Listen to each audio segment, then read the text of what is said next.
Quand on fait ce qu'on fait, c'est méchant. Je tape les gens pour vivre. C'est ça que je fais comme profession. Mais j'ai d'abord rappelé à Guardiola qui n'a jamais été un grand joueur. Il était un bon joueur. Moi, tu me parles pas d'arrêt. Il fallait que... Mais non. Si t'es bon, t'es sur le terrain, t'assumes.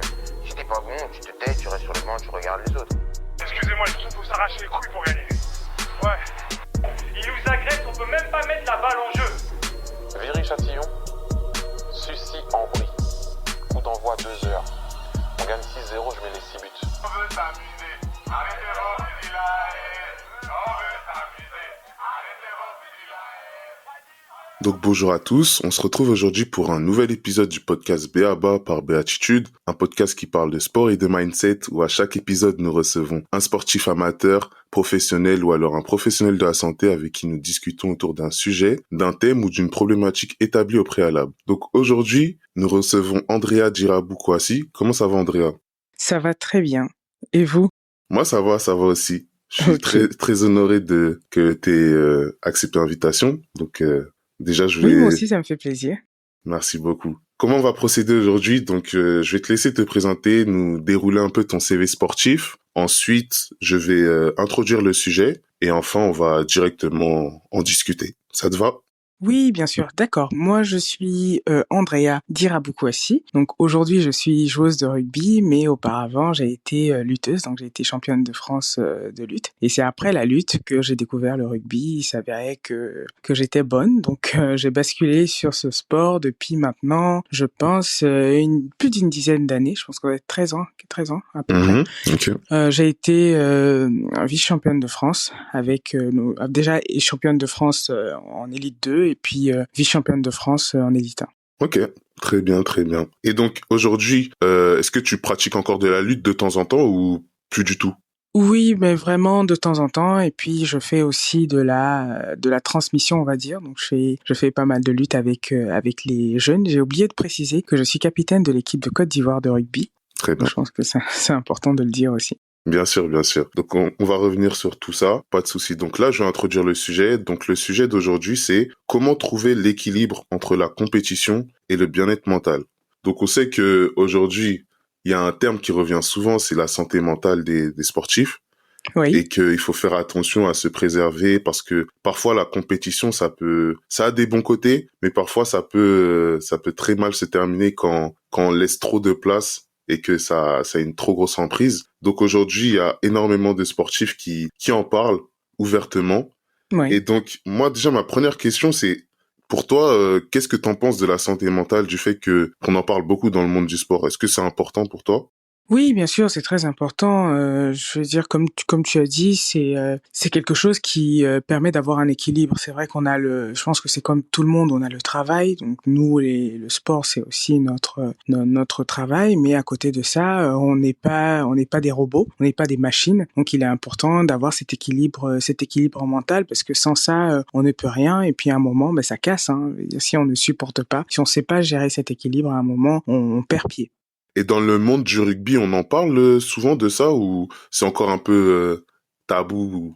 Bien sûr qu'on en parle. C'est quelque chose qui est au cœur des débats. Maintenant, faut dire que peut-être qu'on a la chance d'avoir un sport collectif, donc de faire un sport collectif. Donc on a toujours quelqu'un sur qui on peut s'appuyer.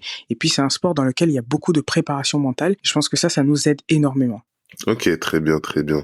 Donc moi, j'ai vu plusieurs de tes interviews. Et dans une de tes interviews, j'ai vu que tu avais dit que les valeurs du rugby, c'est ça que tu avais vraiment apprécié. Donc, je voulais savoir si tu pouvais nous donner une ou deux valeurs qui t'a vraiment, qui a vraiment impacté ton quotidien ou même ta personne.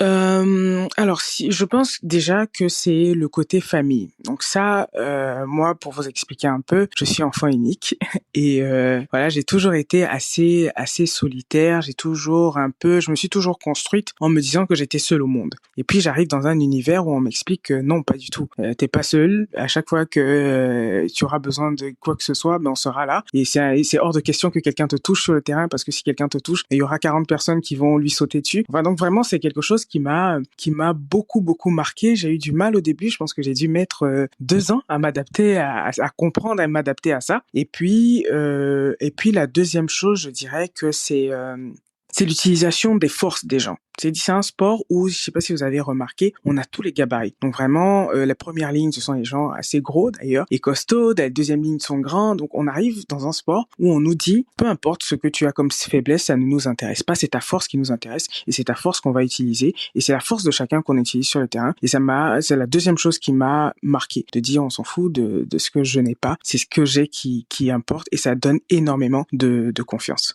Je pense que si je devais citer deux choses, ce serait ces deux-là. Ok, très bien. Donc tout à l'heure, tu as dit que quand on pratique un sport collectif, c'est plus facile parce qu'on peut s'appuyer sur les autres. Est-ce que c'est un peu ça qui t'aide, le fait de pouvoir parce que en gros, quand tu faisais de la lutte, t'étais toute seule, alors que là, c'est un sport collectif. Donc est-ce que c'est une aide en plus de pouvoir se dire il y a ma coéquipière qui peut me protéger derrière, donc c'est plus simple.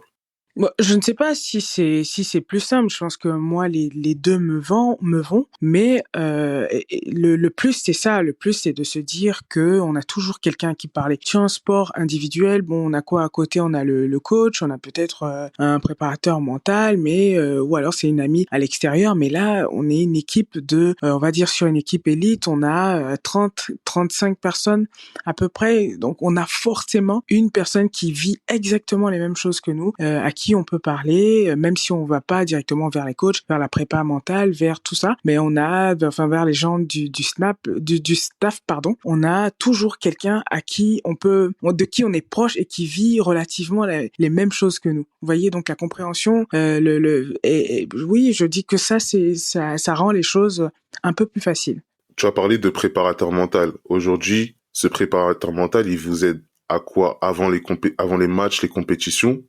Oui, c'est un travail qu'on fait avec eux parce que tu parlais tout à l'heure de santé mentale. Un sportif peut très vite se sentir submergé. Il y a beaucoup de pression, il y a des objectifs à atteindre, et en fait, il nous a dit qu'il fallait être décomplexé de tout ça et que dans notre définition des objectifs aussi, il fallait s'adapter et revoir les choses. Donc, il nous a expliqué qu'il y avait plusieurs façons de définir des objectifs, et la façon de les définir aide aussi à y arriver. Donc, aujourd'hui, la société nous met surtout en avant tout ce qui est objectif final, on va dire objectif de résultat. C'est-à-dire, j'en sais rien, moi, quelqu'un qui veut perdre du poids, il veut perdre 5 kilos, mais il se dit, mon objectif, c'est de perdre 5 kilos. Sauf que, au bout d'un mois. Sauf que, si au bout d'un mois, la personne n'a pas réussi à perdre ses 5 kilos, forcément, sur le mental, ça a un impact hyper négatif. Alors que si la personne se dit dans ses objectifs, je veux, par exemple, mon objectif c'est de dormir à 23 heures tous les jours. Mon deuxième objectif c'est de me lever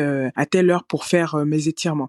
Mon troisième objectif c'est de boire 1,5 litre par jour. Ça fait plein de petits objectifs qu'on regarde, et en fait, au final, la personne va se dire, bon, j'ai peut-être perdu 4 kilos au bout d'un mois, mais tous mes petits objectifs que j'ai eu à définir, je les ai atteints, donc c'est pas si mal. Et puis, on refixe je sais pas il reste 1 kilo, on refixe cet objectif. Donc vraiment, c'est nous décomplexer par rapport aux objectifs à atteindre, et nous montrer aussi que si l'objectif final, donc l'objectif de résultat n'a pas été atteint, parfois il y a beaucoup de petites progressions qui se font à l'intérieur de cet objectif, et ça aide aussi énormément. C'est vrai que même dans le quotidien, même moi, je peux parler de moi, c'est difficile des fois d'apprécier les petites victoires parce qu'on se dit qu'on est loin de l'objectif final, alors qu'en vrai, c'est sûrement le cheminement qui est plus important que le résultat final, parce que c'est le cheminement qui nous façonne, entre guillemets. Donc, exactement. Donc ouais, c'est très important. Aujourd'hui, est-ce que pour toi, c'est dur de trouver un équilibre entre ta vie professionnelle et la vie personnelle, en gros? Bon, j'avoue que c'est pas toujours évident. Mais je prends tellement de plaisir dans ce que je fais que j'arrive à retomber sur mes pieds, je pense, à chaque fois. Il y a des périodes où c'est plus compliqué que d'autres, et puis il y a des moments où c'est plus facile. Donc je vais pas dire que c'est tout le temps facile, mais voilà, ce sont des hauts, des bas, mais globalement je m'en sors plutôt pas mal. Ok, très bien. Et ton rythme d'entraînement sur une semaine type, ce serait quoi à peu près?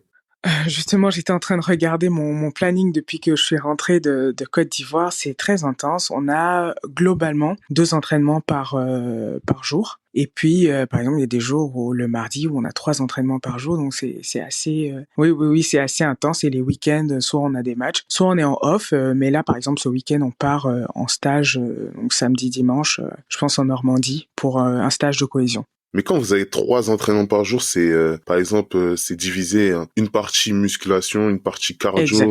Ok, ok, très bien. Exactement. On a une partie muscu, une partie terrain. Donc j'ai envie de parler un peu de tout ce qui est gestion du stress. Donc, forcément, quand on est professionnel, il y a cette gestion à avoir, surtout vu les échéances que vous avez. J'aimerais Ouais. savoir si toi, est-ce que tu as une façon de te préparer, tu as une routine qui t'aide à te préparer mentalement pour ça?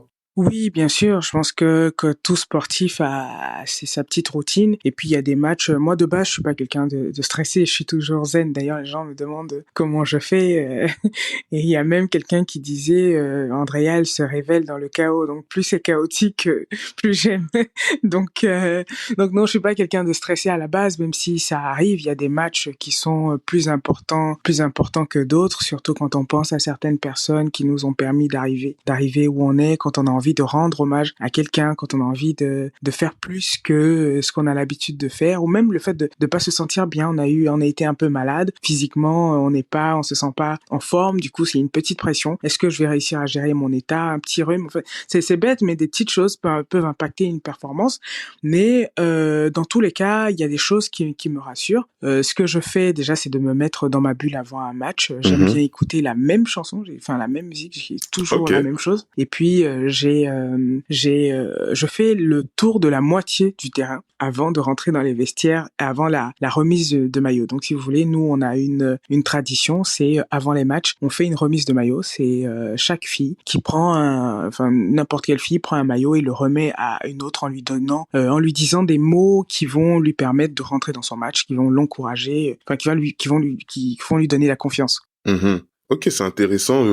Par rapport à la musique, qu'est-ce qui fait que t'écoutes à chaque fois la même? C'est parce que cette musique, elle te rappelle un bon souvenir ou elle te donne de l'énergie ou c'est autre chose? Oui, oui, c'est ça. Elle me donne de l'énergie et puis c'est le rythme aussi. Bon, je sais pas si vous connaissez. Moi, je suis originaire de Côte d'Ivoire. Je suis plus particulièrement ébrié, donc ce sont les gens du sud. Et j'aime bien écouter cette musique traditionnelle parce que c'est un peuple, le peuple tchaman, c'est un peuple de guerriers. Mhm. Et donc quand je mets cette musique traditionnelle, il y a même un tempo. Hein, tout est précis. Donc au moment où il y a telle partie qui passe, ben je suis à tel endroit du terrain. Ah Donc pour ouais. vous dire à quel point, oui, à quel point la routine est acquise. Enfin voilà, Ah voilà ok, ok. globalement comment je fais. Ok, très bien. Non, moi je suis allé en Côte d'Ivoire l'année dernière pour la première fois. Ah, Bon, j'étais à Abidjan, j'ai pas pu voir toutes les villes, mais en tout cas ouais. j'ai beaucoup apprécié, beaucoup apprécié. Ouais, Ah oui. ouais, voilà. Et t'as mangé la tchéké? Bien sûr, bien sûr, Oh bien ben sûr. voilà. Donc ça veut dire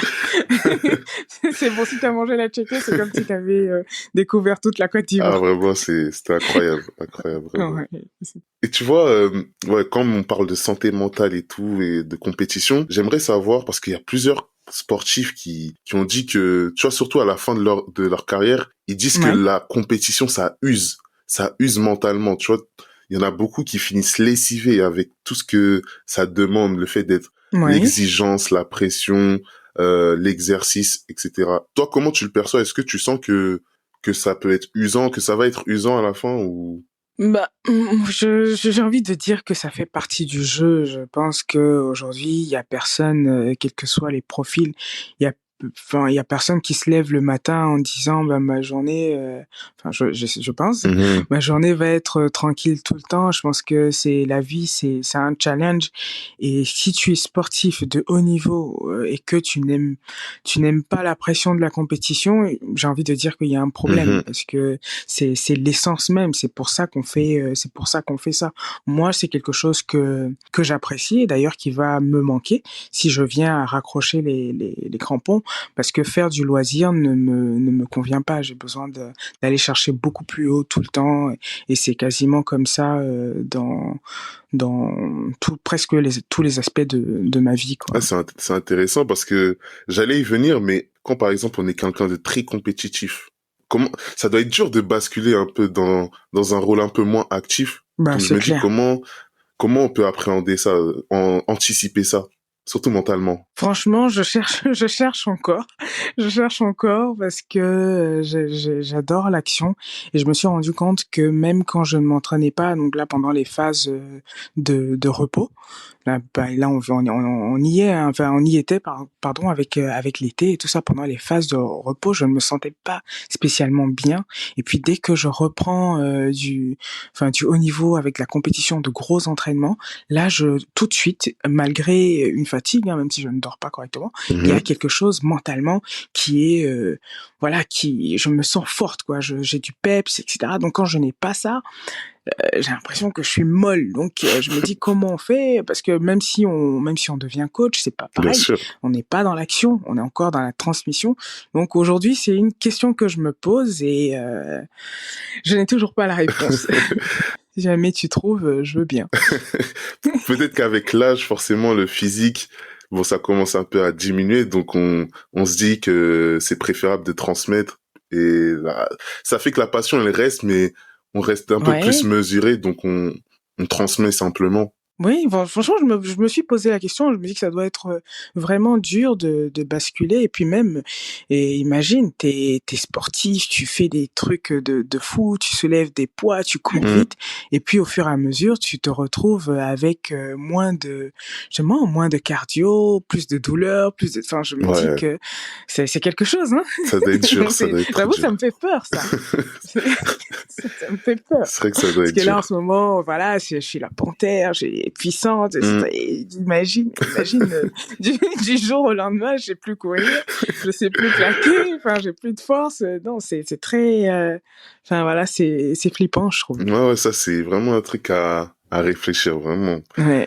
Tu vois, quand on est petit, moi par exemple, j'ai fait du foot, mais ce qu'on nous rabâchait à longueur de journée, c'était prenez du plaisir. Maintenant, j'ai envie de te dire, quand on est professionnel, est-ce que c'est toujours aussi simple de prendre du plaisir? Parce que maintenant, forcément, il y a des résultats à avoir, il y a la pression, il y a l'exigence. Est-ce que c'est toujours aussi simple de prendre du plaisir, malgré tout? Franchement, le plaisir, c'est la base. À partir du moment où il y a plus de plaisir, mais ça sert plus à rien de continuer. Et ça, j'aime bien la philosophie de mon club parce que c'est quelque chose qu'on nous rappelle assez régulièrement. Maintenant, bien sûr, il y a des phases où on peut pas se permettre de ce plaisir-là. Enfin, ça dépend de ce qu'on met derrière. Mais il y a des phases où dans un match, par exemple, on peut faire des folies, on peut tester des choses, se faire plaisir. Et puis il y a des moments dans le match où il faut savoir revenir à quelque chose de plus pragmatique, posé, réciter finalement les combinaisons qu'on a appris. Donc c'est une alternance, mais globalement, il faut pour s'épanouir, il faut prendre du plaisir. Et moi, c'est quelque chose aussi qui me permet de savoir si je suis à ma place ou non. À partir du moment où je prends pas de plaisir, je me dis alors là, je suis pas à ma place. Ok, très bien, très bien.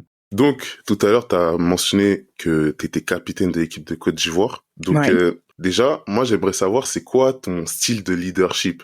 Est-ce que tu as une façon de fonctionner en tant que capitaine?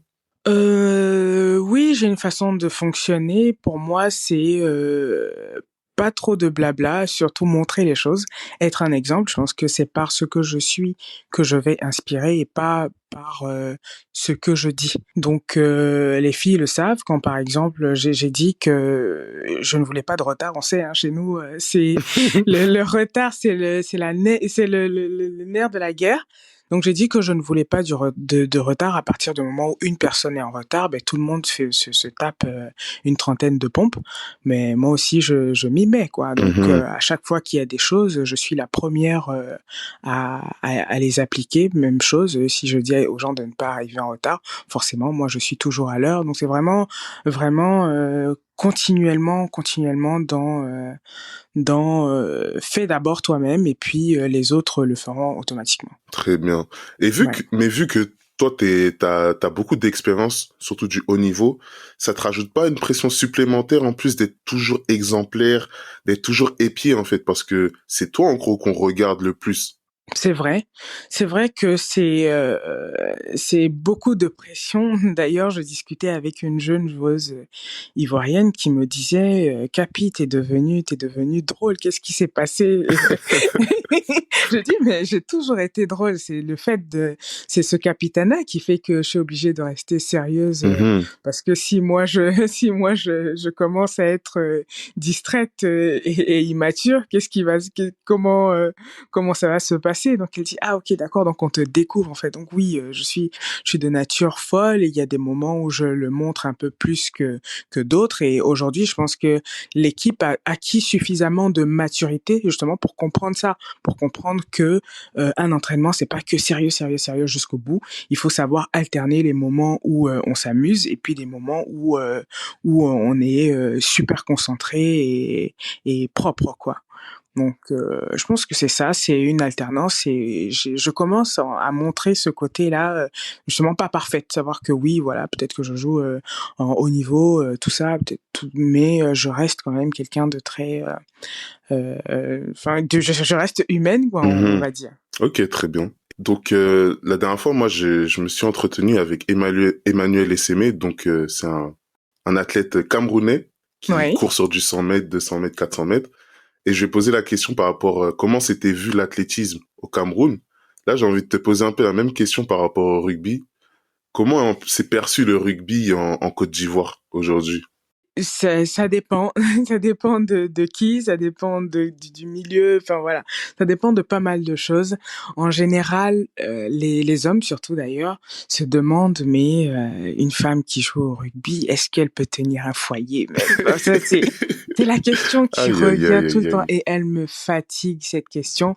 Et souvent je réponds mais est-ce que si c'était un homme vous alliez remettre en cause sa capacité à être en couple ou même sa capacité à être un père ou quoi que ce soit, et ils s'arrêtent et ils me disent ah ouais c'est vrai. Donc Bah oui. voilà, donc je leur dis c'est exactement la même chose. Ce que je suis sur le terrain n'a rien à voir avec ce que je suis à l'extérieur. C'est pas parce que je mets des plaquages enfin offensifs et tout ça que je suis assez puissante sur le terrain que je vais être quelqu'un qui se bagarre tout le temps. Au contraire, C'est je ça. me suis jamais battue par exemple. Donc je suis assez calme et assez douce à l'extérieur, mais voilà, sur un terrain je suis féroce et ça c'est normal. Donc c'est vraiment, et d'ailleurs c'est ce qui est bien, c'est que les gens sont curieux, mais en même temps ils accompagnent énormément. À un moment, il y a plein de gens qui me disent ah ouais, ben en fait on est fan quoi, on aime bien, c'est bien de voir ça, c'est bien aussi que tu fasses la promotion de ça parce que ça permet une certaine ouverture d'esprit. Mais franchement, j'ai jamais eu quelqu'un qui m'a dit c'est n'importe quoi et tout. Enfin ça c'est pas un sport pour vous. Je suis jamais tombé sur ce genre de personnes jusque-là. Mais j'imagine que le fait de se sentir soutenu, surtout dans son pays, ça donne encore plus de force. Oui, ça c'est incroyable. On parlait du Cameroun aussi. Notre dernière Coupe d'Afrique était au Cameroun et j'ai été impressionné par l'accueil des Camerounais à mon égard. Donc ils suivaient le rugby et j'ai été soutenu. Et là j'ai compris aussi que c'était au-delà même du pays. Hein. C'est toute l'Afrique là qui a envie qui a envie de mettre en avant ces athlètes. Donc ça c'est super et c'est une expérience incroyable. Et aujourd'hui, comment le pays, la Côte d'Ivoire, elle peut faire pour mettre en avant tout ça? Est-ce que elle a son rôle à jouer? Bien sûr, on a notre rôle à jouer. Là, la prochaine Coupe d'Afrique sera en décembre en Tunisie. Donc c'est l'occasion de montrer de quoi on est capable. Maintenant, on a beaucoup de difficultés, que ce soit au niveau du matériel, que ce soit enfin voilà, des équipements, financièrement, le suivi des athlètes est très compliqué. Ouais. Et puis même la communication. Et autour des athlètes et de ce qu'elles font, c'est dommage parce qu'elles font quelque chose elles sont impressionnantes, elles sont extraordinaires, mais il n'y a pas toute la communication derrière. Et ça, il va falloir travailler énormément sur ce volet-là pour pouvoir se développer. Surtout qu'aujourd'hui, les choses sont simples. Je veux dire, Bien il sûr. suffit d'avoir une bonne communication sur Facebook. Même avec un téléphone, on peut faire de belles choses. Donc, bien communiquer. Et puis, ça permet d'avoir des sponsors qui suivent. Et puis, c'est comme ça que tout part. Mais C'est clair. Il faut s'investir. Et ça, on a beaucoup de mal globalement à le faire en Côte d'Ivoire pour l'instant. Avec Emmanuel Essémé, pareil pour l'athlétisme. Il y a toujours ce manque de professionnalisme parce que peut-être le sport il est pas encore très connu ou très médiatisé dans le pays. Donc ça fait que forcément les moyens ils sont pas assez mis en avant. Donc Franchement, c'est partout, hein. Je veux dire, même dans le foot, on peut observer parfois du manque de professionnalisme. J'ai envie. Pourtant, c'est un sport assez populaire, assez connu. Donc, je pense que c'est la gestion même. Je sais pas comment ça se fait, comment ça s'explique, mais c'est vraiment à tous les niveaux que c'est observé. ouais, Même au basket, qui est aussi assez connu en Côte d'Ivoire, ce sont des équipes qui ont de bons résultats, mais pareil, on observe toujours ce genre de soucis. Ouais, j'espère que les gouvernements ils vont mettre ça en priorité. Enfin, quand je dis en priorité, c'est que ça va faire partie de leur projet, de vraiment créer vraiment un environnement bon pour les athlètes, pour tous les sportifs et développer le sport local en gros. Oui, c'est important, surtout pour la jeunesse. Je pense que la jeunesse s'identifie énormément aux sportifs et le sport peut vraiment participer au développement d'un pays parce que mentalement, l'ouverture d'esprit, l'implication, et puis un jeune qui s'entraîne, mais il n'a pas le temps pour faire autre chose, quoi. Donc donner cet accès au sport, pour moi, ça me paraît primordial. C'est clair, c'est clair. Ouais. Et donc, en dehors du rugby, est-ce que toi, tu as des activités en particulier qui t'aident à décompresser, qui t'aident tu vois, pour ta santé mentale, hein, tu vois? Franchement, j'ai pas trop le temps. Quand on finit de s'entraîner, on a mal au corps. Le but, c'est de récupérer le mieux possible. C'est pour ça que c'est surtout dans les phases, voilà, quand on est en vacances, on est en off, que je profite énormément. Il y a une chose que j'aime faire quand j'ai des week-ends de disponibles, c'est d'aller à la mer, juste en bord de mer, et puis me couper un peu de tout. C'est ce que j'aime faire pour me ressourcer. Mais vous savez, parfois, dans le mois, on a un seul week-end disponible parce que tous les week-ends, on est en match. Donc, c'est pas évident. Forcément. Et quand t'as les vacances, est-ce que tu retournes souvent en Côte d'Ivoire? Oui, je fais des voyages et très souvent, je m'accorde quand même au moins un mois en Côte d'Ivoire. Ok, très bien. Ouais. Pour conclure sur le sujet, comment trouver un équilibre entre la compétition et le bien-être mental, qu'est-ce que toi, tu nous donnerais comme réponse pour trouver cet équilibre? Déjà, la première chose, c'est de prendre du plaisir, comme on a dit. Et puis, la deuxième chose, c'est aussi de prendre du recul par rapport à certaines situations. On parle de compétition, certes, mais ça reste quand même un jeu. Donc, il faut ça, je pense que c'est vraiment prendre du plaisir, et puis quand on commence à sentir que c'est trop, ne pas hésiter à en parler à son staff ou parler autour de soi pour trouver des solutions, ne pas attendre que ce soit trop grave pour agir. Ok, super. Donc, Andrea, j'aimerais savoir, c'est quoi tes prochains objectifs pour les futures échéances, en gros? Ben là, enfin, au niveau international, il y a la Coupe d'Afrique qui arrive, et franchement, j'aimerais bien que notre équipe puisse être cette année championne d'Afrique, parce que c'est quelque chose qu'on n'a pas encore. Et puis avec le club, bien sûr, participer aux phases finales du championnat, ce serait top. Ok, ben te souhaite toute la réussite, en tout cas. Merci beaucoup. Et donc, est-ce que tu aurais un message pour les femmes, par exemple, qui veulent se lancer dans le rugby, mais qui n'osent pas forcément parce que c'est un peu vu comme un sport d'homme, entre guillemets, etc. Moi, j'ai envie de dire que, en tout cas, si elles en ont envie, il faut oser. C'est important de tester. Maintenant, si ça se trouve, elles ne vont pas aimer, hein, ou ce sera trop pour elles.